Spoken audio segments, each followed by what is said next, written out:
Part हम कर रहे थे अपनी संख्याओं की जानकारी। इसमें जो भी उदाहरण आपके दिए गए हैं इस चैप्टर में 4 उदाहरण दिए गए हैं। उदाहरण नंबर 1 से लेकर के उदाहरण नंबर 4 तक के सारे उदाहरण इस वीडियो में हम बताने वाले हैं। तो ध्यान से इस वीडियो को देखिए। उदाहरण नंबर 1 की बात करते हैं और जो भी एक्सरसाइज के क्वेश्चन है मैंने बता दिया है, लिंक डिस्क्रिप्शन में, वहाँ से जाकर के आप देख लीजिएगा, ठीक है। पहले उदाहरण की बात करते हैं। पहला उदाहरण हमारा है, वर्ष 1991 में सुंदरनगर की जनसंख्या 2,35,471 थी। वर्ष 2001 में पता चला कि जनसंख्या में 72,958 की वृद्धि हो गई है।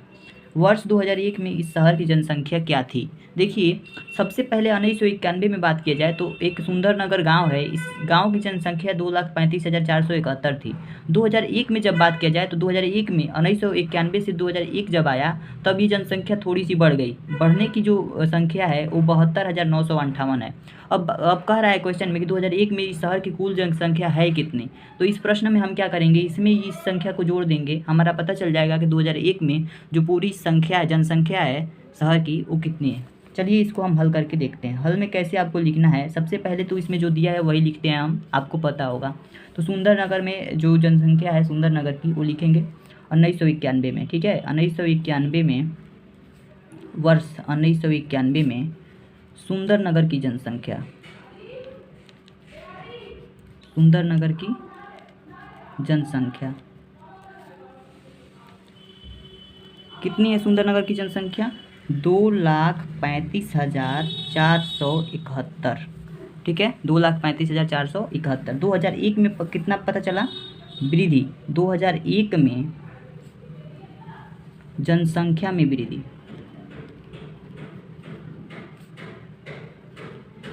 उस जनसंख्या में 2001 में जब गिना गया तो कितनी की वृद्धि हुई थी? 72,958 इतनी की वृद्धि हुई थी, ठीक है। 72,958 की वृद्धि हुई थी। अब हमें क्या पूछा गया है कि वर्ष 2001 में इस शहर की जनसंख्या क्या थी।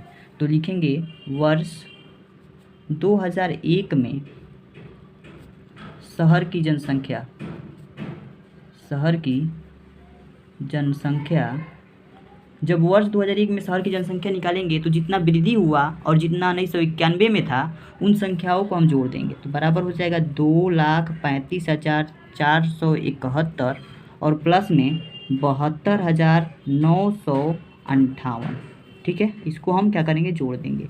जब जोड़ेंगे तो कितना आएगा? 8 1 9 हो जाएगा, 7 3 10 2 12, 7 5 कितना होगा? 12, फिर 2 हासिल 1, 9 4 13, 13 1 14 हो जाएगा, 14 के 4 हासिल 1, 5 2 7 1 8 और यहाँ पे 4 3 7 3 10 की 0 हासिल 1, यहाँ पे 3 हो जाएगा, ठीक है। तो ये जो नंबर आपका आ जाएगा ये आपका आंसर हो जाएगा, ठीक है। तो इतनी जनसंख्या 2001 में थी। तो आशा करता हूँ आपको ये चीज़ समझ में आ गया होगा, ये क्वेश्चन आपको समझ में आ गया होगा। चलिए देखते हैं अगला क्वेश्चन हमारा क्या है।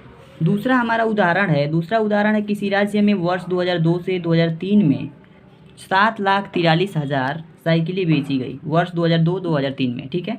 वर्ष 2003-2004 में बेची गई साइकिलों की संख्या कितनी है? 8,01,000 थी। किस वर्ष में अधिक साइकिलें बेची गई और कितनी अधिक बेची गई, ठीक है। देखिए आपको दिखाई दे रहा होगा कि 2002 और 2003 में कितनी साइकिलें बेची गई? 7,43,000।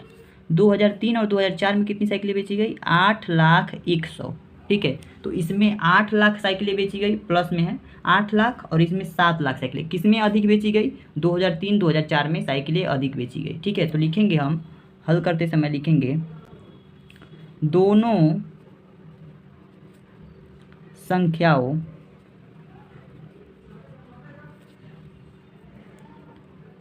आठ 8,01,000 तथा 7,43,000 में 8,01,000 संख्या अधिक है।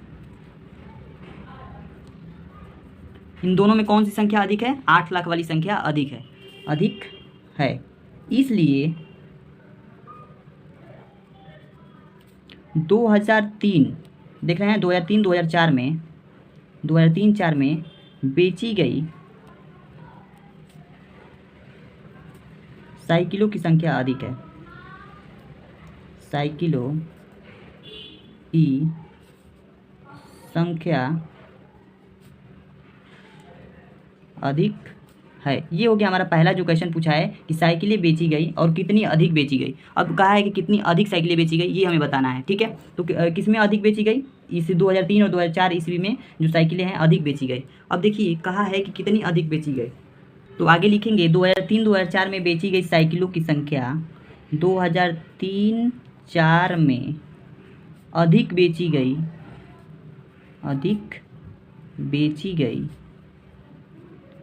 साइकिलों की संख्या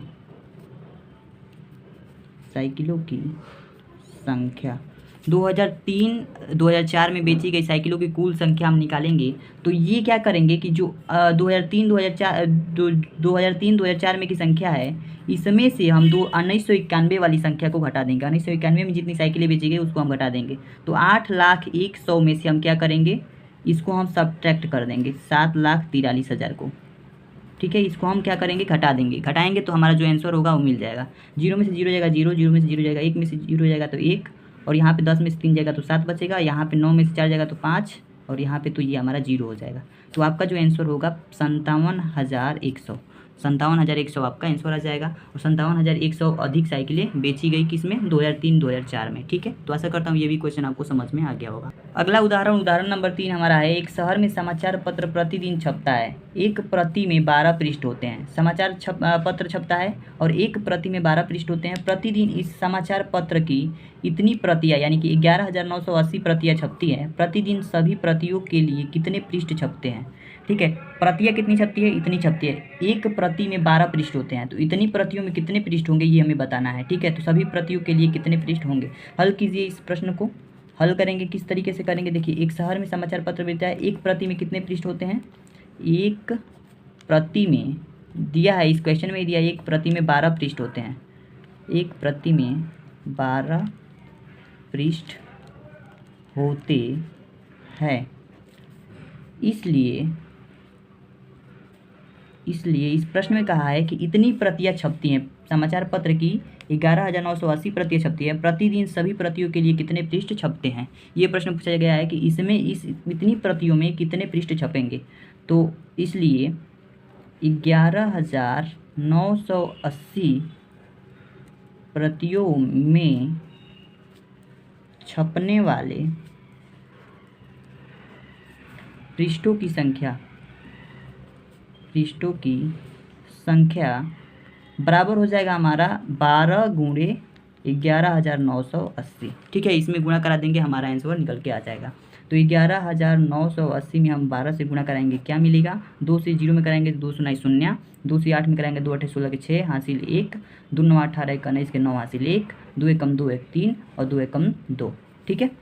इस तरीके से आ जाएगा। इसके आगे हम हल करेंगे, 1 का 0 इसमें कराएंगे 0 में, 1 का 8 में, 1 का 9 में और 1 का 1 में, 1 का 1 में, ये आ जाएगा। इसको जोड़ देंगे 0 6 9 8 कितना होता है 17, 17 के 7 हासिल 1, 9 3 12, 12 1 13 के 3 हासिल 1, 2 1 3 और 4 हो जाएगा और ये 1, ठीक। 1,43,760 ये आपका आंसर आ जाएगा। अगर आप 12 प्रतियों का 11,980 में गुणा कराएंगे तो 1,43,760 आपका आंसर आ जाएगा, ठीक है। उदाहरण नंबर 4 को देखते हैं।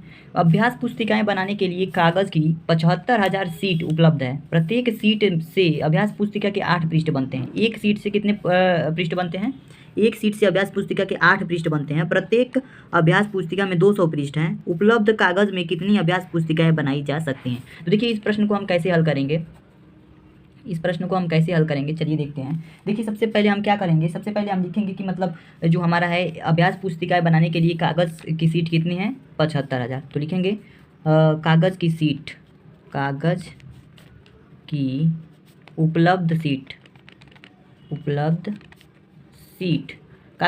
सीट कितनी है, बराबर 75,000, ठीक है। अब देखिए अभ्यास पुस्तिका के 8 पृष्ठ बनते हैं। अब प्रत्येक अभ्यास पुस्तिका के 8 पृष्ठ बनते हैं, तो इतने सीट के कितने पृष्ठ बनेंगे। तो इसके लिए क्या करेंगे, हम 8 से मल्टीप्लाई कर देंगे 75,000 में, ठीक है। 8 से किस में मल्टीप्लाई कर देंगे 75,000 में। जब हम 8 से 75,000 में मल्टीप्लाई करेंगे तो ये कितना निकल के आ जाएगा, देखिए 75,000 ऐसे लिख देंगे और इसमें 8 से हम मल्टीप्लाई कर देंगे। 8 0 0 8 0 0 8 0 0 8 25 40 के 0 हासिल 4, 8 छक्के 8 7 56, 56 4 कितना हो जाएगा 60, ठीक है। तो इतना आ जाएगा इसका आंसर 600,000, ठीक है, इतना आपका आ जाएगा यहाँ तक। तो इसका मान जो है इतना प्राप्त हो जाएगा 600,000। अब कह रहा है कि 200 पृष्ठ, प्रत्येक अभ्यास पुस्तिका में 200 पृष्ठ हैं, उपलब्ध कागज से कितनी अभ्यास पुस्तिकाएं बनाई जा सकती है। तो इसके लिए हम क्या करेंगे, देखिए लिखेंगे उपलब्ध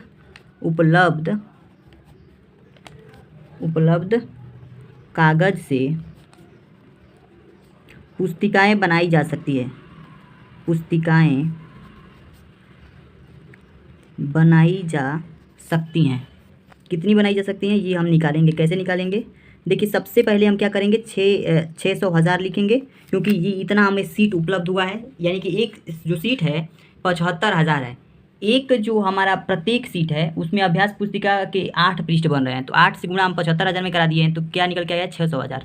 अब देखिए उपलब्ध कागज में पुस्तिकाएं बनाई जा सकती हैं, कितनी बनाई जा सकती हैं, इतना 600,000 में हम भाग दे देंगे, किससे दे देंगे, 200 से, क्योंकि इसमें कहा है कि 200 पृष्ठ हैं। ठीक है, कितने पृष्ठ हैं, 200 पृष्ठ का है, तो इसलिए 200 से हमने इसमें भाग दे दिया। भाग देने के लिए हमने एक नियम बताया है, इस 600,000 तो ऊपर आपको लिखना है, बटा में नीचे 200 लिखिए, इस तरीके से भाग देंगे, 2 जीरो से 2 जीरो कैंसिल हो जाएंगे ऊपर नीचे। अब यहाँ पे क्या बचा, 6,000 बचा, इसमें नीचे क्या बचा, 2 बचा, तो 2 से भाग दे दीजिए, बस सिंपल तरीके से हो जाएगा। 2 से 3 बार में 6 कट जाएगा, 2 3 का 6, ये 6 कट जाएगा, ये जीरो, तीनों जीरो नीचे आएंगे और तीनों जीरो यहाँ पे चले जाएंगे। ठीक है, तो कितने आंसर आ जाएंगे आपके, 3,000। ठीक है, तो इस क्वेश्चन का जो आंसर होगा वो कितना आ जाएगा, 3,000। तो आशा करता हूँ आपको समझ में आ गया होगा कि उपलब्ध कागज में कितनी पुस्तिकाएं बनाई जा सकती हैं। तो पुस्तिकाएं बनाई जा सकती हैं 3,000। ठीक है, तो आशा करता हूँ ये भी क्वेश्चन आपको समझ में आ गया होगा। तो आज के लिए इतना है दोस्तों, मिलते हैं नेक्स्ट वीडियो में, तब तक के लिए धन्यवाद। ये चैप्टर हमारा कंप्लीट हो गया, अगले चैप्टर की तरफ हम मूव करेंगे। ठीक है।